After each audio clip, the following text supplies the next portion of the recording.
Welcome back. If you've just joined us, you're watching the news at 10 live on Channels Television. A reminder of our top stories.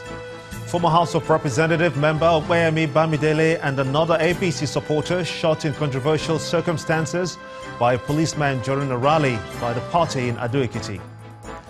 President Muhammadu Buhari insists corrupt individuals are fighting against his administration's anti-graft campaign, admits that recovery of all stolen funds impossible. Appeal Court discharges and acquits former Director General of NIMASA, Patrick Apapulukemi, in a case of 2.6 billion naira fraud. And highest-ranking North Korean official to visit the U.S. in almost 20 years meets with President Donald Trump in the White House.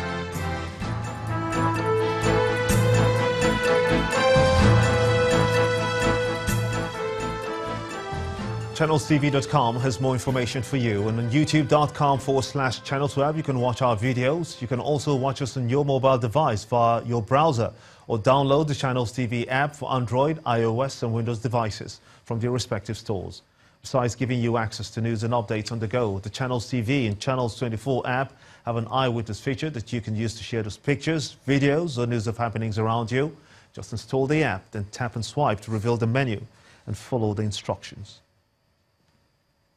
The Court of Appeal sitting in Lagos has upheld the no-case submission suit filed by a former Director General of the Nigerian Maritime Administration and Safety Agency, Patrick Apapulukemi, over an alleged fraud of 2.6 billion naira. The three-man appeal court panel also discharged and freed Mr. Apapulukemi on all the 22 counts and overruled the decision of Justice Ibrahim Buba of a Federal High Court in Lagos. Justice Yargata Nimpar, who read the lead judgment, however, ruled that the defendant, who appealed the verdict alongside Apapulukemi, had a case to answer in relation to the charges. In a swift reaction, however, the EFCC prosecutor, Rotimi Oyedepo, told Channels Television's judiciary correspondent that the commission will appeal the decision immediately at the Supreme Court. In December 2015, the Economic and Financial Crimes Commission, the EFCC, arraigned Mr. Apapulukemi alongside 5 others for allegedly diverting 2.6 billion naira from the coffers of NIMASA between December 2013 and May 2015.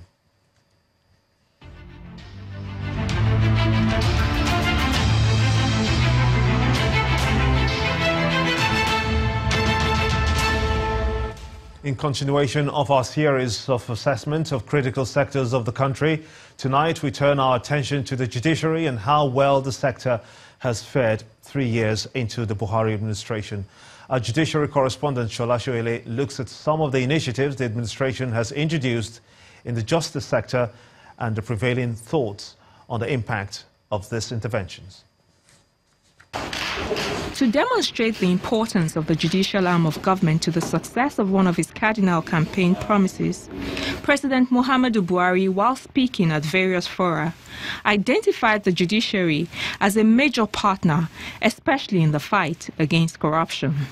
The country now expects the judiciary to act with dispatch in all cases, especially on corruption, serious financial crimes, or abuse of office.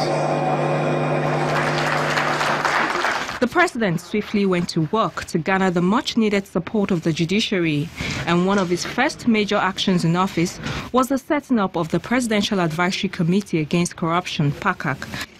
Part of the committee's task is to advise the president on how to relate with the judiciary, as well as how to reform the criminal justice system. We must go through the extraordinarily painful process of punishing those who have brought shame and obloquy to this sacred institution. Otherwise, we'll be creating a species of human beings who can be corrupt, who can be rotten, who can bring down the whole system and yet not be touched. The Buhari administration also initiated reforms of the justice sector, which culminated in the development of the first ever national policy on justice. The federal government also established a national prosecution policy and a code of conduct for prosecutors aimed at strengthening prosecutorial practice for effective service delivery and to complement the implementation of the Administration of Criminal Justice Act 2015. The administration also set up a law review team to facilitate the review of existing laws on anti-corruption, transparency, and accountability. Some of the new bills proposed by the review team include the Money Laundering Prevention and Prohibition Bill 2017, the Anti-Terrorism Prevention and Prohibition Bill 2017, the National Financing Intelligence Center Bill, Proceeds of Crime Bill, Public Interest Disclosure and Witness Protection Bill, and the Mutual Legal Assistance in Criminal Matters Bill. Work on these bills is at various stages of completion at the National Assembly. These are some of the major efforts of the administration in the judicial sector. The judiciary does their best. The problem of the judiciary, without any fear of contradiction, is government itself. If you let the judges do their work, you pay them well, and you select them the right people.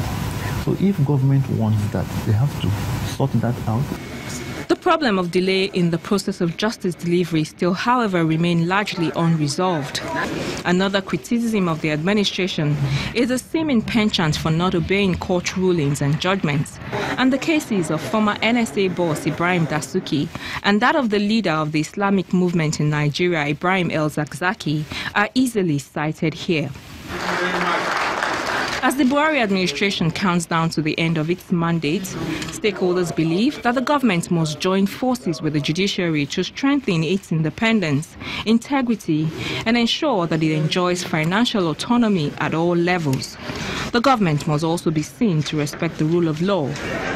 Shola Shoyeli, Channels Television News. Let's now get a broader perspective on the impact of the Buhari administration in the judiciary sector. And I'm now being joined live from our Abuja studios by Senior Advocate of Nigeria, Professor Epiphany Azinge. I want to thank you so much indeed for joining me on the News at 10. At this time, 3 years of the Buhari administration, how would you assess its performance in the judiciary sector? Well, we have listened attentively to the report of Shola, and I think to a very large extent she seemed to have captured most of the achievements. And of course, the follow-up interview also succinctly touched on some of the challenges that abound at this point in time. But we cannot say that it has not been too good. I can say with certainty that a lot of progress seemed to have been made. We didn't start very well, mark you. There was a little bit of intervention or intimidation, so to speak, that seemed to have rattled the judiciary.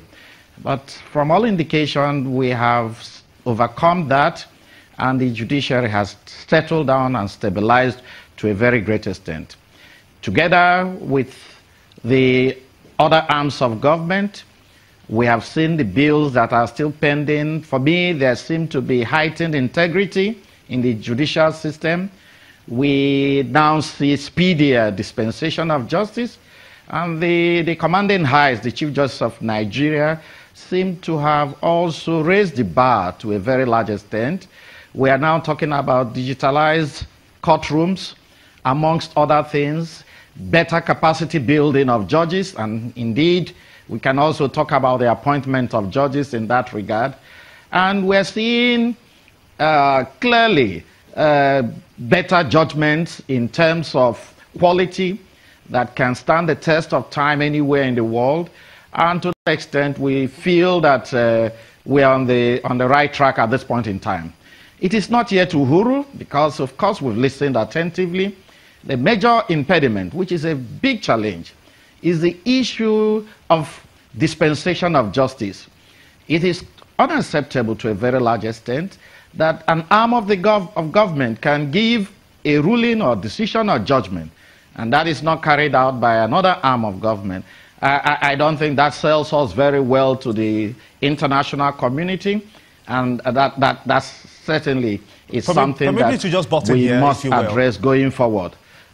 But maybe if you to butt in here, if you will, this delays that we see of court cases has persisted over time. There has been attempts by both the executive and the judicial arms of government to fast-track that process.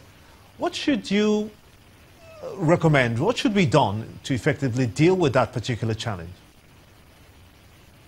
Well, basically, I am aware that there are so many presentations lying either at the presidency or the National Assembly for appointment of judges.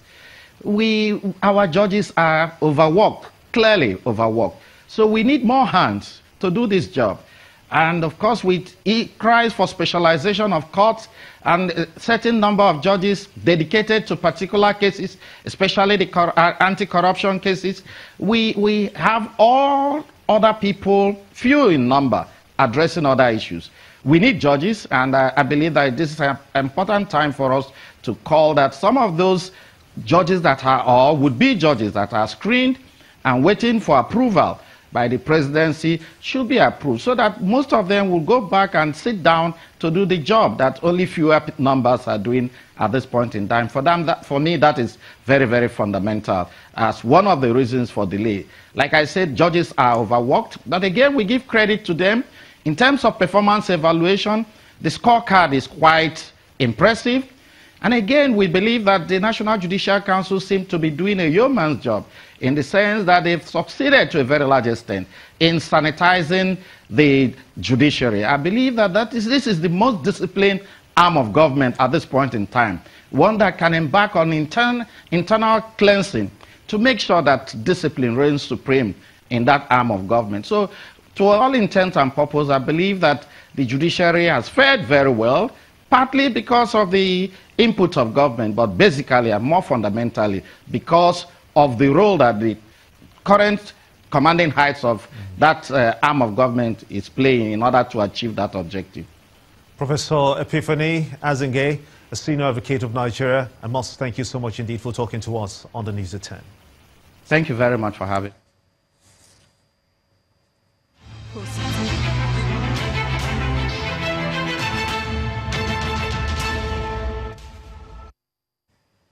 When the News at 10 returns, thought leaders and policymakers from Nigeria and the UK examine best options to attract global capital to Nigeria. That's some business news.